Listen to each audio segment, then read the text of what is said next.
What's up, y'all? Welcome back. So I have a bunch of students that are working on thumb and finger independence, and sometimes I like to make up these little stress tests that really quickly identify where your problem is. It's not just about thumb independence. It's about the combination of thumb and finger independence that makes things difficult. Let me show you this quick test to see where you line up with your thumb and finger independence. Let's check it out.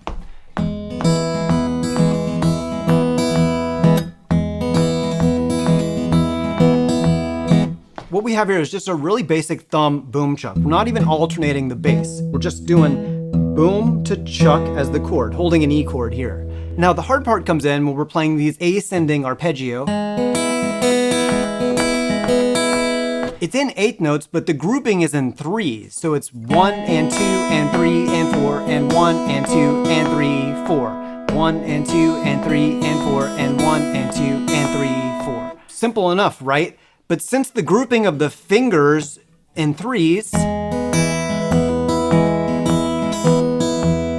each finger aligns with a new spot on the thumb. Either you're on the boom or the chuck part. So just try that out and see where you get stuck. One more time, this is the exercise that you'll try. 1 and 2 and 3 and 4 and 1 and 2 and 3, 4. If you can do this exercise on your first try, then your thumb and finger independence is pretty good. Beyond this, there's other different patterns like the descending arpeggio.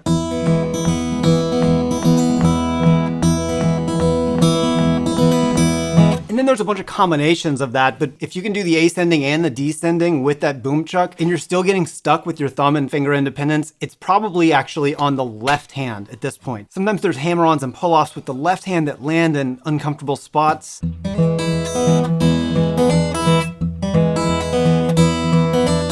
Focusing on just the right hand, if you can do the ascending and descending patterns with the boom chuck, you're set up pretty good. But most likely, if you try this, you're gonna get stuck. And based on where you get stuck in that exercise, it shows me what you need to work on to gain better finger and thumb independence. Let's troubleshoot some common problems. So this is where you should probably practice. Make sure that you can do this with a metronome. 1, 2, 3, 4, 1, 2, 3, 4, and make sure that you can change through different chords.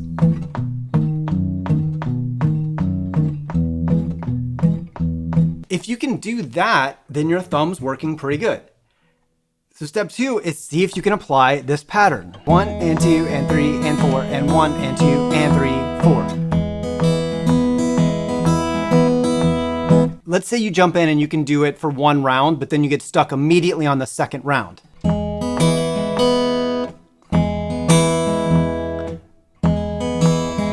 Those are some ways that it might sound like what you're doing. If that's the problem, then you need to work on ascending fingers. So hold this E chord and do this. Don't even do the thumb. Tap your foot and go 1 and 2 and 3 and 4 and 1 and 2 and 3, 4. 1 and 2 and 3 and 4 and 1 and 2 and 3, 4. Next, see if you can just add the thumb on one beat. Again. Then see if you can try doing one boom and chuck combination. Okay, now you got that one. Now, like I said earlier, since the pattern of the fingers is in 3s, every time you repeat the pattern, it's kind of like flipped in relation to where the thumb is going. So now the goal is to try to do that just 2 times and stop. Don't try to keep going. Do it twice and stop, like this. So 2 patterns with that finger. 1, so just going up. You might need to slow it down to this speed.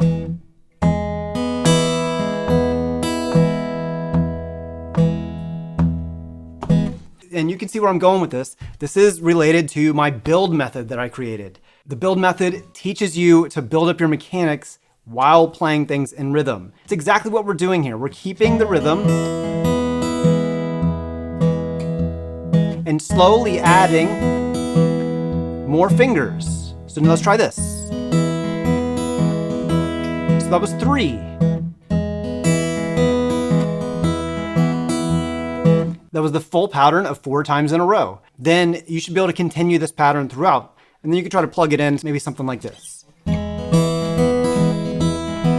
Let's go to A. Back to E.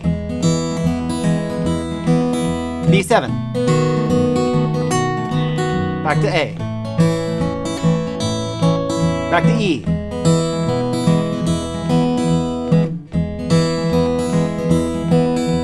It's an incredibly satisfying pattern to play, and I encourage you to give it a shot.